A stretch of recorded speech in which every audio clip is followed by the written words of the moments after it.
Hello friends, welcome to my YouTube channel Tanveer studying zone.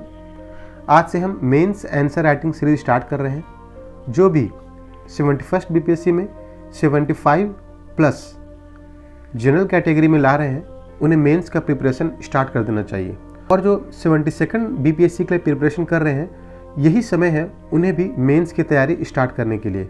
यहाँ हम discuss करेंगे कि मेंस का आंसर कैसे लिखा जाए।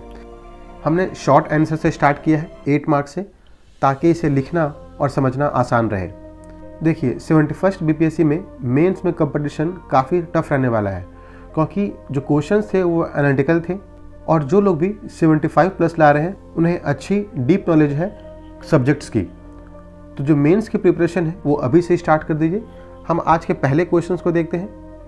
जो हमारा पहला क्वेश्चन है, discuss the causes and effects of the Champaran Satyagraha. अगर इस क्वेश्चन को देखा जाए तो दिखने में बहुत ही आसान है, लेकिन आप इसे कैसे लिखते हैं इस पर डिपेंड करता है आपके मार्क्स। यहाँ पे क्वेश्चन के 2 पार्ट है। फर्स्ट पार्ट है काउज एंड दूसरा है इफेक्ट। कोई भी क्वेश्चन आए हमें उसे 3 पार्ट में बांटना है। पहला होगा हमारा intro, then body and then conclusion. अब इंट्रो जो होगा वो ऐसा नहीं है कि सिर्फ चंपारण सत्याग्रह देख के ही हमने इंट्रोडक्शन लिख दिया, नहीं। यहाँ पे क्वेश्चन है काउजेस एंड इफेक्ट्स के।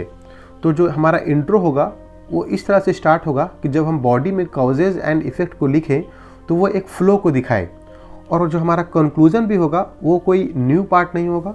हमने जो भी बॉडी में लिखा है, इंट्रो में लिखा है, उसी का सार होगा कंक्लूजन।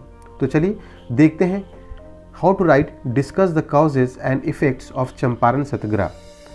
ये 8 मार्क्स का क्वेश्चन है, तो जो वर्ड लिमिट होगी वो 120 to 180, इसके ऊपर नहीं जाना है। अगर आप एग्जाम्स में देखें तो इसे 2 पेपर मिलेंगे, फ्रंट एंड बैक। फ्रंट और बैक में यहाँ पे हमारा क्वेश्चंस लिखा होगा, जो हमारा आंसर स्टार्ट होगा यहाँ से, और जो अगले पेज में जाएंगे हमें इसे यहाँ तक कंक्लूड करना है। लास्ट तक लिखने की ज़रूरत नहीं है, क्योंकि अगर हम इसे ज़्यादा टाइम देंगे तो कोई ना कोई क्वेश्चन हमारा ज़रूर अफेक्टेड होगा। इस बात को ध्यान देना है कि जो शॉर्ट क्वेश्चन होगा वो 120 to 180 वर्ड्स में इन करना है, और कोशिश करना है कि इसे सेकंड पेज में बाय हाफ एंड प्लस और हाफ हमें इन कर देना है।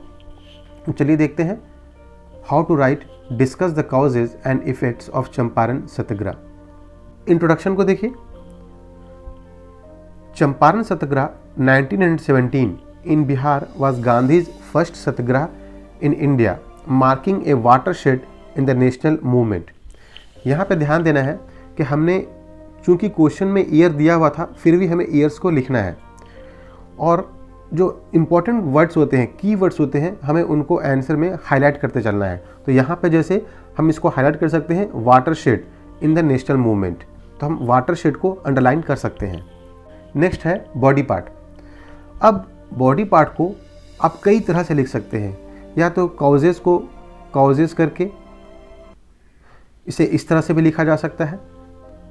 जब भी आंसर को लिखेंगे तो कोशिश करना है कि इसे पॉइंट्स में लिखा जाए, क्योंकि पॉइंट्स में लिखने से इवैल्यूएटर को आसानी होती है चेक करने में, और मार्क्स ज़्यादा आता है। तो देखते हैं काउजेस ऑफ चंपारण सत्याग्रह। जो हमारा फर्स्ट है वो है 3 कठिया system. Indigo cultivators force to grow indigo on 3/20 of the land. यहाँ पे कीवर्ड्स को अंडरलाइन करना है। 3 कठिया सिस्टम, ये तो हमारा हेडिंग ही था, इसे अंडरलाइन करना ही है। साथ में 3/20 ऑफ द लैंड, ये भी हमें अंडरलाइन करना है। नेक्स्ट है economic exploitation, high rents, illegal to use, begar. यहाँ पे जो बेगर है ये कीवर्ड्स है, इसे हमें अंडरलाइन करना है। Begar, forced labour and meagre payments. यानी कि क्या इकोनॉमिक एक्सप्लॉयटेशन कारण थे? जो बेगर थे, फोर्स्ड लेबर और मेगर पेमेंट, कम पेमेंट, ये सभी कारण थे चंपारण सत्याग्रह के इकोनॉमिक एक्सप्लॉयटेशन में। ग्लोबल फैक्टर्स को देखते हैं। इस समय जो डिमांड है नेचुरल डाइस का वो इंक्रीज़ हो गया था due to disruption of German synthetic dyes. उनके इंपोर्ट्स में प्रॉब्लम आ रहे थे, लेकिन इससे जो हुआ क्या था कि जो इंडिगो फार्मर्स हैं इनके ऊपर प्रेशर और ज़्यादा बढ़ गया था, और आफ्टर वर्ल्ड वार क्या हुआ कि सिंथेटिक डाइस का जो सप्लाई था वो फिर से रिवाइव हो गया। तो जो नेचुरल डाइस थे जो कि इंडिगो, उनकी प्राइसेस बिल्कुल क्रैश्ड हो गए। तो यह ग्लोबल फैक्टर्स था इंडिगो सत्याग्रह का। नेक्स्ट देखते हैं soil and land issues. Indigo cultivation का एक सबसे बड़ा इशू ये था कि जिस भी खेत में इंडिगो की खेती हो जाती थी उसकी पैदावार कम हो जाती थी। मतलब अगर आप इंडिगो को छोड़ना भी चाहते हैं तो आपका लैंड आपका सपोर्ट नहीं करता है। So fertile land exploited and peasants left impoverished. इन सब के साथ ही जो रिजेंटमेंट था वो रिवाइव्ड हो गया। मतलब जो इंडिगो प्रोटेस्ट था ऐसा नहीं था कि 1917 में ही हुआ, उसके पहले भी कई बार इंडिगो प्रोटेस्ट हो चुके थे। जैसे कि 1908 में हम इसके इफ़ेक्ट्स को देखते हैं कि आखिर इंडिगो सत्याग्रह के बाद इसका इफ़ेक्ट क्या हुआ। तो जो इमीडिएट रिलीफ था, देखिए इसको भी आप इफ़ेक्ट्स को भी आप ऐसे करके लिख सकते हैं। स्ट्रक्चरिंग जो है आपको सीखना होगा कि आप इसे कितना बढ़िया सजा सकते हैं। जो कंटेंट है वो मैं आपको प्रोवाइड कर रहा हूँ, आप इसे लिखिए, डेली आंसर राइटिंग का प्रैक्टिस कीजिए, क्योंकि जो मेंस है इसमें लिखने की शैली देखी जाती है। आपके कंटेंट के साथ साथ आप में लिखने का तरीका आना चाहिए। तो इमीडिएट रिलीफ को देखते हैं। चंपारण एग्रेरियन एक्ट, देखिए ये कीवर्ड्स है, इसको अंडरलाइन करना है। Champaran agrarian act 1918 एबोलिश्ड Tinkathia system and reduced illegal extraction. इस तरह के कीवर्ड को अंडरलाइन करना बहुत ही ज़रूरी है। Rise of Gandhian era, next है rise of Gandhian era, first success of Satyagraha in India. Gandhi ji जब 1915 में इंडिया आए तो उन्होंने एक साल तक किसी भी नेशनल एक्टिविटी में पार्टिसिपेट नहीं किया था, लेकिन चंपारण जो थी वो फर्स्ट सत्याग्रह थी महात्मा गांधी की इंडिया में, और वो भी नॉन वायलेंट था। So Champaran Satyagraha was Mahatma Gandhi first Satyagraha in India and that was non violent. Next है पीजेंट अवेकनिंग। अभी तक पीजेंट नेशनल मूवमेंट के पार्ट नहीं थे, लेकिन चंपारण सत्याग्रह के बाद पीजेंट जो है वो फ्रंट फुट पे आ गए और उन्होंने नेशनल मूवमेंट्स में बढ़ चढ़ के हिस्सा लिया। इससे नेशनल इम्पैक्ट क्या हुए? जब भी हम आंसर्स को लिखेंगे तो हम इसके इम्पैक्ट को जरूर लिखेंगे कि आखिर जो मूवमेंट हुआ उसका इम्पैक्ट क्या हुआ। It elevated Gandhi ji as a mass leader. इसका पहला बेनिफिट ये हुआ कि गांधी जी के ऊपर जो मासेस का भरोसा बढ़ गया। साथ में Champaran became a base for future movement, यानी कि यहाँ पे गांधी जी के साथ साथ हमें ये भी बताना है कि हम चूँकि बिहार का आंसर लिख रहे हैं, बीपीएससी का आंसर लिख रहे हैं, तो ये बताएंगे कि Bihar become part and parcel of national movement. तो इस तरह से हमें बॉडी पार्ट को लिखना है।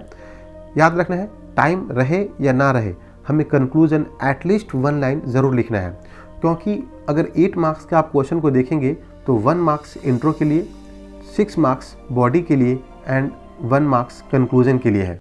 अब देखते हैं कंक्लूजन को, how to write a good conclusion. यह हमारा क्वेश्चन था काउजेज एंड इफेक्ट्स। देखते हैं, Champaran not only liberated peasants from oppression but also established Satyagraha as a powerful tool of India's freedom struggle. हमने इसके इफेक्ट को यहाँ बताया है कि आखिर इसका ब्रॉड एस्पेक्ट क्या हुआ।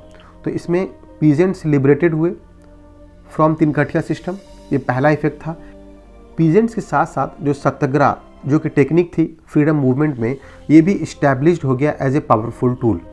तो फ्रेंड्स, आज के सेशन में हमने देखा क्वेश्चन को हमने कैसे ब्रेक करना है, कैसे इंट्रो, बॉडी एंड कंक्लूजन लिखना है।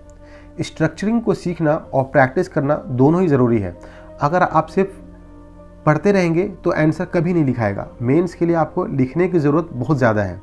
तो अगर आपको ये सेशन पसंद आया हो, आप चैनल में नए हैं तो चैनल को सब्सक्राइब कीजिए, वीडियो को लाइक कीजिए, अपने दोस्तों के साथ शेयर कीजिए। हाँ, हमारे टेलीग्राम ग्रुप के साथ ज़रूर जुड़िए। इसमें हम डेली एक क्वेश्चन पोस्ट करते हैं और आंसर को इवैल्यूएट करते हैं।